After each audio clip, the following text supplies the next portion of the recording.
उत्तर प्रदेश विधानसभा शीतकालीन सत्र का आज पहला दिन था। पल्लवी पटेल प्रदर्शन कर रही हैं, उनको विधानसभा से बाहर भेज दिया गया। जिस तरीके से जो हंगामा है विपक्ष ने करा है, उसको देखते हुए स्थगित भी करा गया सदन। और पल्लवी पटेल हमारे साथ बात करने के लिए इस वक्त मौजूद है। पल्लवी जी, क्या कुछ नाराज़गी है और जो आशीष पटेल पे आरोप लग रहे हैं उसको कैसे देखती हैं? देखिए, मैंने कल भारतीय जनता पार्टी की सरकार के अंतर्गत जो एक बड़ा घोटाला हुआ है उस पर माननीय योगी जी से सवाल पूछा था। और आज मैंने जब सदन में उसी मुद्दे को उठा करके माननीय योगी जी से, जो कि नेता सदन भी हैं और हमारे सूबे के मुखिया भी हैं और जिनके नाम पर इस घोटाले में धन उगाही घूस के नाम पर करी गई है, तो मैंने उन्हीं के ऊपर आरोप लगाते हुए सवाल पूछा था। सवाल पूछना चाह रही थी कि आज सदन में आ करके आप इस घोटाले को स्वीकारें और कार्रवाई करेंगे, ये सुनिश्चित करें। लेकिन जब मैंने पहले सवाल उठाया तो सदन स्थगित कर दिया गया। जब दोबारा मैंने सवाल उठाने का प्रयास किया गया तो मुझे नियमों का हवाला देते हुए मेरा माइक बंद कर दिया गया। उसके बाद मुझे सदन से बाहर जाने को कह दिया गया।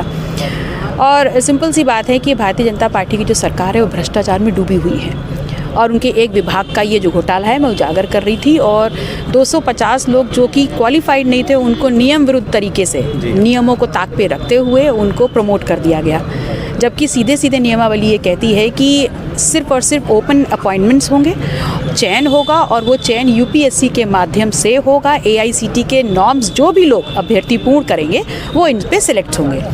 तो जब ये नॉर्म्स ही नहीं है कि आप पदोन्नति दें, तो फिर आपने पदोन्नति दी कैसे? और एक एक व्यक्ति को पदोन्नति देने के नाम पे आपने 25-25 लाख रुपए की घूस की उगाही भी कर ली। तो इतना बड़ा घोटाला है और पे डिफरेंस जो हो गया ऐसे लोगों को जो क्वालिफाइड नहीं थे, अब उनको राजकीय कोष से प्रतिवर्ष 50 करोड़ के ऊपर का रुपया निकाला जाएगा।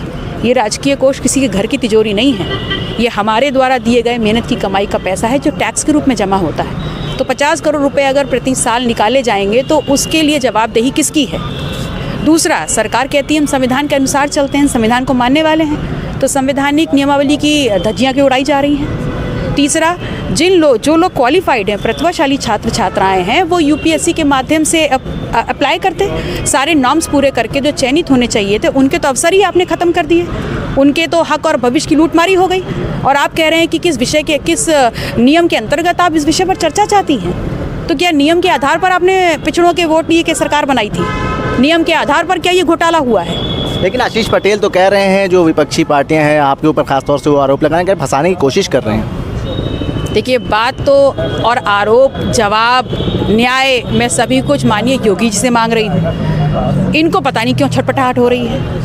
तो यही कहा जा सकता है कि भाई चोर की चोरी पकड़ी गई है और चोरी पकड़ी जाने के बाद ये विधवा विलाप कर रहे हैं। तो कब तक प्रदर्शन करेंगे आप? कब तक धरने पे बैठे? देखिए, जब तक मेरे द्वारा उठाए गए सवालों का जवाब मुझे नहीं मिलेगा, मैं निरंतर प्रदर्शन करती रहूँगी। शीतकालीन सत्र का जो समय है वो भी बहुत कम है। आप लोग पहले से इसके ऊपर आवाज़ उठा रही थी कि 4 दिन का समय है, अपनी बात नहीं रखने का वक्त मिलेगा।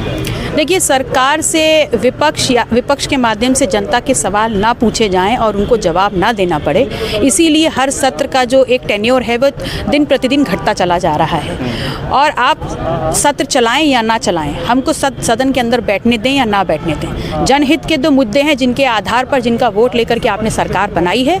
अगर उनके भविष्य, उनके अवसरों की, उनके हक की लूटमारी होगी तो आपको जवाब देने के लिए आना ही होगा।